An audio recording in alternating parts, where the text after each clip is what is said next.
Hey y'all, welcome back to another video. This is James with Reclusive Phoenix, and I just wanted to show off the first set of miniatures that are going on right now in my Kickstarter.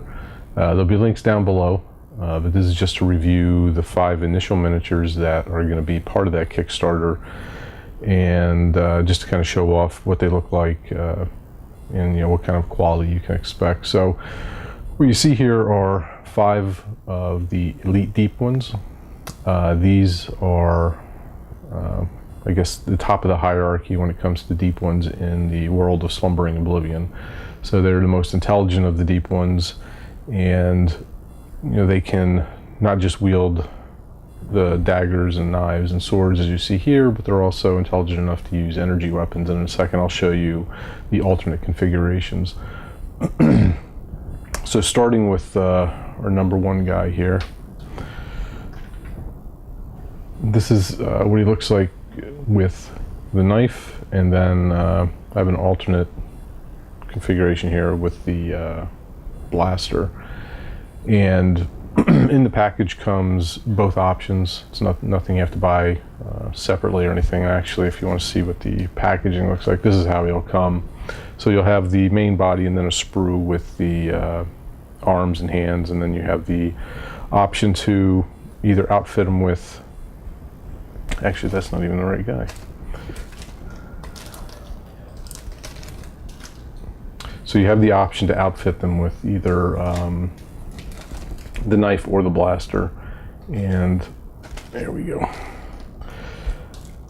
So with this guy you have either the knife option or the handgun.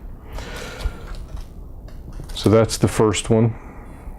The second guy is this dude here. In this configuration he has a sword, and again in the alternate configuration with a energy weapon.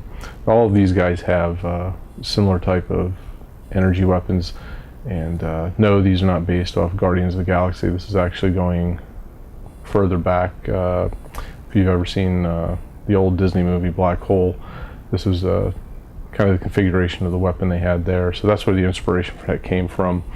And these were actually, I believe, designed and sculpted before Guardians even came out. But anyway, that's the number 2 guy, and he comes in the package like so.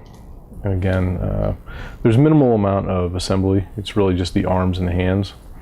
And then again, you have the option of how you want to go. And the reason I did the options was twofold. One, in the game itself you have the option of either going melee or ranged weapons, but then also, if people want to, before the game comes out, obviously there's going to be some time, so if people want to use these in other games that may be set in the Cthulhu mythos, whether they're set in the 1920s or other settings, this may be more of a logical option than one with some kind of an advanced weapon. So our third guy here, here's the two options. Again, this one's a little more dynamic. He's kind of crouching down, and again, same options there. And this is what the package will look like with the miniature and the sprue with the hands and the arms. Our fourth guy here, he's got more of a sword than an actual knife, and the package that he comes in looks like this. And he's the only one that doesn't have a built-in base. All the others have a base already as part of them, and these will all actually go on a 50 mil base. That's what they were designed for, because in the game terms these guys are about between 8 and 10 feet tall, depending on which one it is. And then the last guy that's on the initial Kickstarter is this guy here, and he dual wields. And here I have an option with both knives and both energy weapons, but of course you can mix that up too, so you can have one knife, one energy weapon, however you want to configure it. And then that's the package you would get that would need assembly. So those are the 5 initial miniatures that are part of this. In total, there's about 21 that are already cast and molded and ready for production, and those are part of the initial 16. If you go to the Kickstarter, you'll see there's a pledge map with these guys at the top, and then there's 16 additional miniatures as part of the first stretch goals. And then, if we get beyond that, which would be great, then that gets into miniatures that have been have been sculpted but not cast yet. And then, that'd be part of the second collection, which is another 16. And then the third collection are ones that have concept art made up but have not yet been sculpted. So I broke it down that way for ease of shipping. So if you get something in the first collection, they should ship out rather quickly, again, because it's just the amount of time it takes to cast them up and ship them out. Whereas the other ones could take longer because, again, they need to be molded or in some cases even sculpted up. And I think just to give a quick comparison here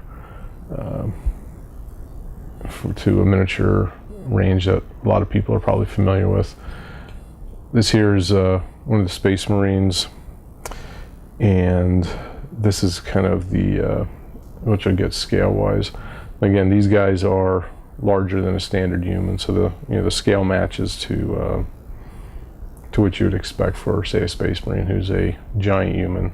And again, the deep ones being larger than humans, so that's why the size is pretty comparable. So I think that's it for this. And if you stuck through this far, I'll give you a sneak peek of what's coming up next in the Kickstarter. Again, I've not shown this miniature anywhere else yet, so if you're watching this, you get a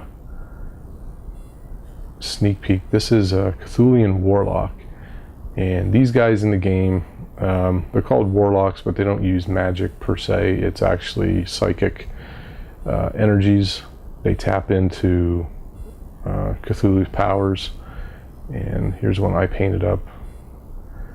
I'm not the greatest painter in the world, but at least this has a little color on it. And this guy, the two options you have with him is on his right hand, you'll see he's got like a ball of energy, and then there's another hand that's just empty if you don't want it. But this is the first of the miniatures that'll be coming up that's got tentacles. It certainly won't be the last. Being Cthulhu, you gotta expect there's going to be a lot of tentacles and fish-related, or aquatic, I should say, related looks. So anyway, just want to throw this in here as a quick Easter egg for anyone who's stuck through it this far and get a sneak peek of what's coming up next. So with that said, I think I'll end it there, and I'll put links down below to the website and also to the Kickstarter. If you haven't backed, please do, because I'm about just 2 days in now, and I think we're right around 18 or so % funded. I'd really like to get us past the initial funding so we can start opening up some miniatures like this. And then, like I said, there's a whole lot more to open up that I think people will be excited about. So if you get a chance, please take a look, and if you can, join in, and I'd love to see you on the Kickstarter. And if you have any questions, you can either post them in the link or down below, or go over to the Kickstarter and post in the comments there. So thanks for your time, and I will see you soon. Bye.